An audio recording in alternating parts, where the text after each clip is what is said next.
Hey guys, it's Johnny FD and I am at the Barcelona Auto Show. Let me show you around at some of my favorite cars here. Let's start with the Range Rover Evoque. Used to be one of my favorite cars just because I like Range Rovers, but they're always a little bit too big. My sister actually had a Range Rover Sport for a while. And to be honest, it was like the worst money she ever could have spent. She drove it for a few years, bought it brand new, and then decided to become location dependent and move, and she had to sell it. So I don't recommend anyone buy a Range Rover. The only reason why you would is for tax purposes. Because the car is so heavy, you can register it as a work truck. Right behind me, however, is a car I actually would buy brand new and pay full price for. It is the new Mazda Miata, also known as the Mazda MX-5.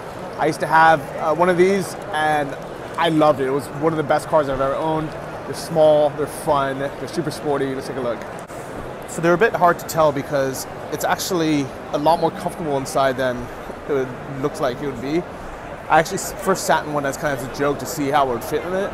And once I sat in, I was like, all right, this is great. And once I drove it and I realized how much they are used, I was like, I have to buy one.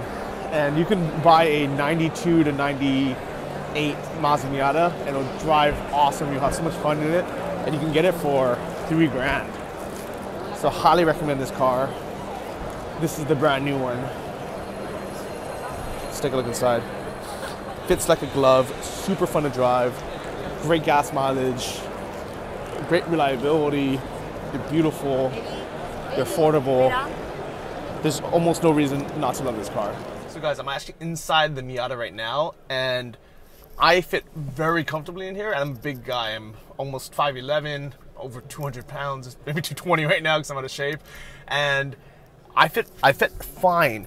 Unlike, the reason why I fit so good in here, I fit way better in here than a Mustang, is because of this. I'll show you. It's called design. You see these door sills? There's so much room next to my leg. And in a Mustang, which is a lot bigger, it like intrudes. So where your arms would be here, notice how it's concave, so my arm can actually fit in here. And same with the leg.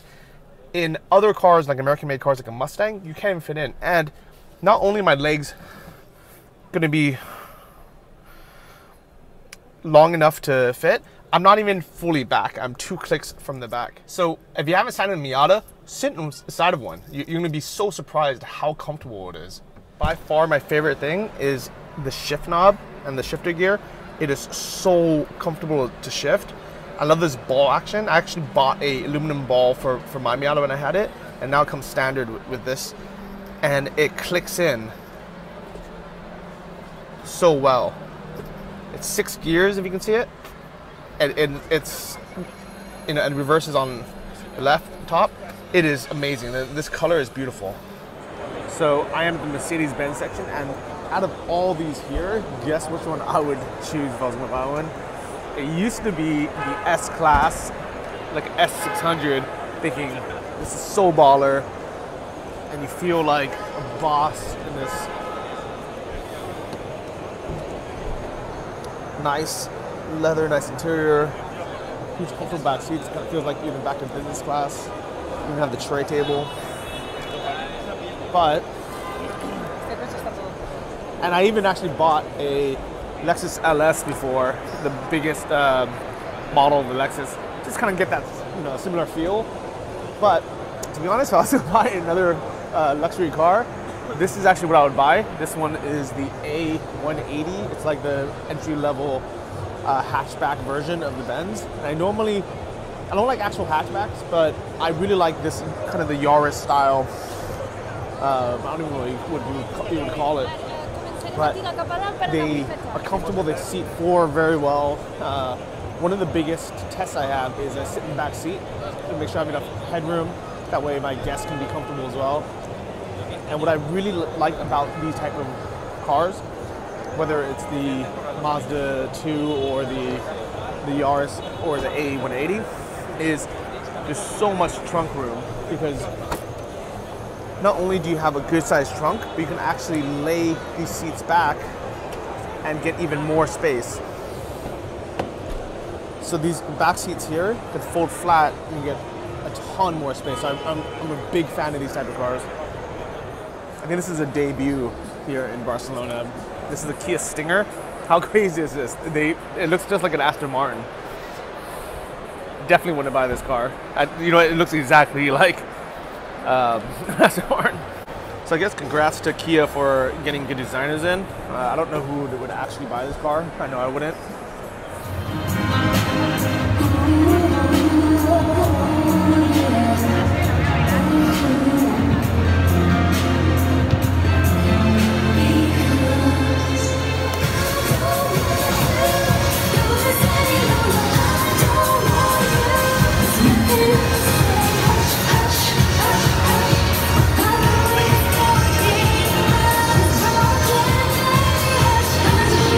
So I have no idea what Protonic Frozen Black Edition means, except for it's matte black and it's a BMW i8. Looks super cool. It's like a space age Batmobile.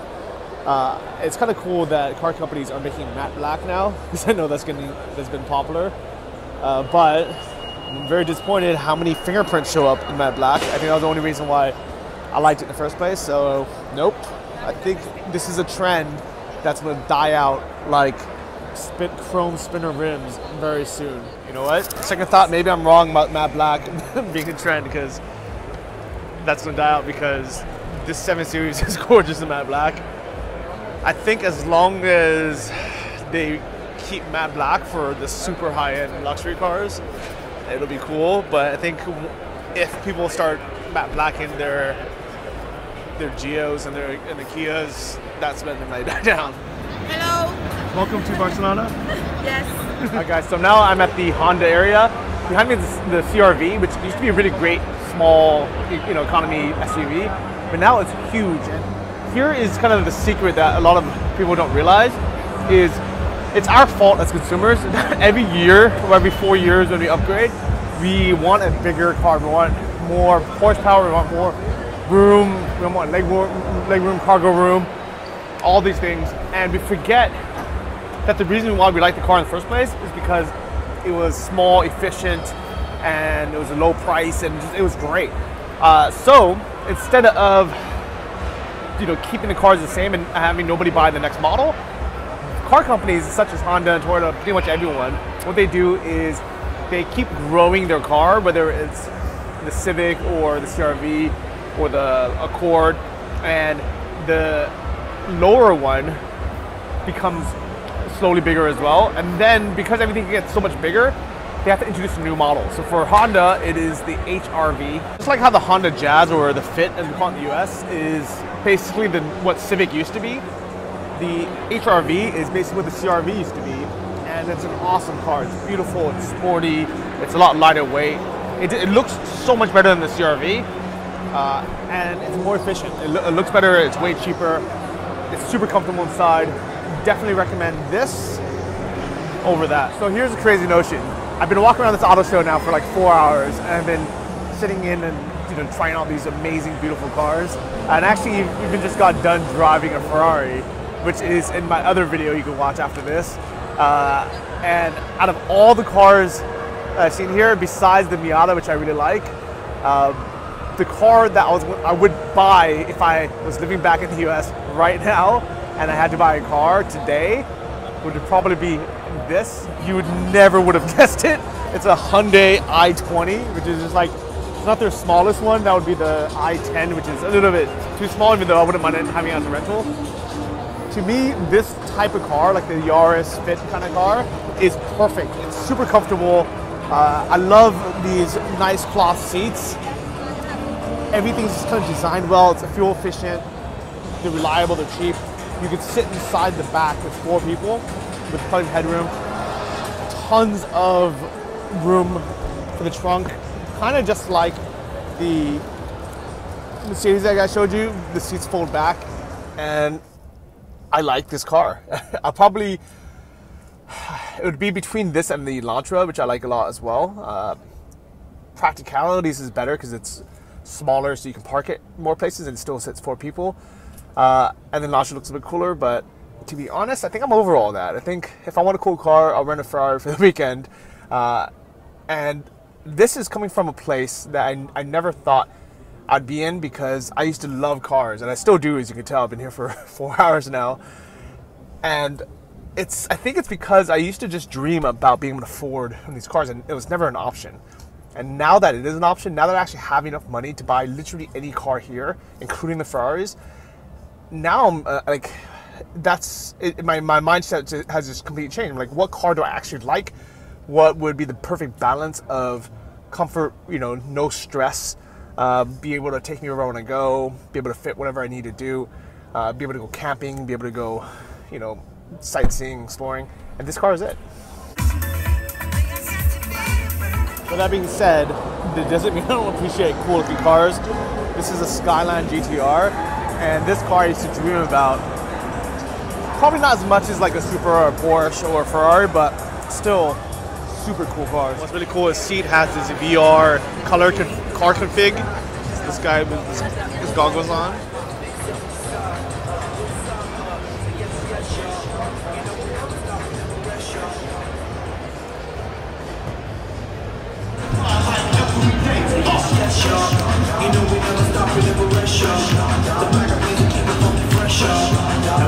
This is an Aberrath Spider. Never even heard of this car. It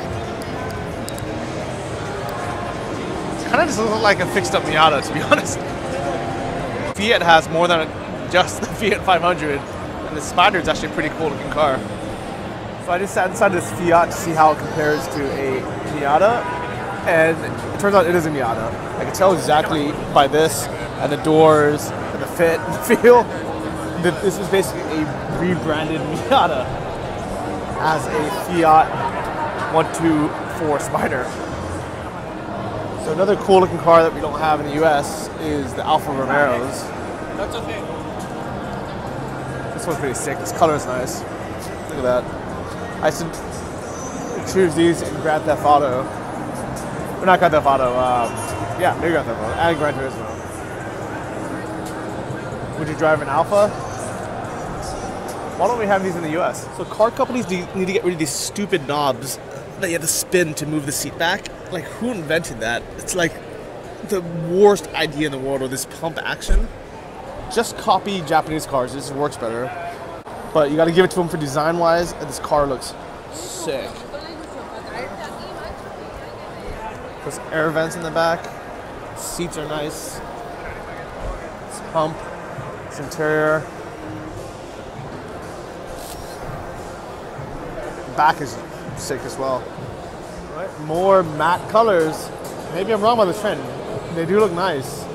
This car's only 22,000 euros. It's about 24,000 US. I don't know. Looks good. My advice to Suzuki: give up. Stop making cars. Come on, like seriously, what is this thing? Maybe, I don't know. Maybe people in Europe buy these things, but definitely give up in the US. Nobody's buying an Angus or a Baleno, and definitely not a Swift. Definitely not a Swift. One car company that should never stop making cars: Ferrari. This 488 is gorgeous. Definitely not a fan of the California, even the color is not a real Ferrari red. But this car, incredible. All right, so there you guys have it. This is the Barcelona Auto Show. Really excited to share these kind of fun videos with you, some of these hobbies that I normally don't get to talk about very much on the Traveling a Boss podcast, because we're always traveling, and also because I'm not living in the US right now. But if you like videos like this, let me know. Leave a comment below. Tell me, hey John, I like your thoughts on cars, because I love talking about it. And as you can tell, I'm really passionate about cars. So keep subscribed. JohnnyFD.com is my blog, and I'll see you guys somewhere in the world. Peace out.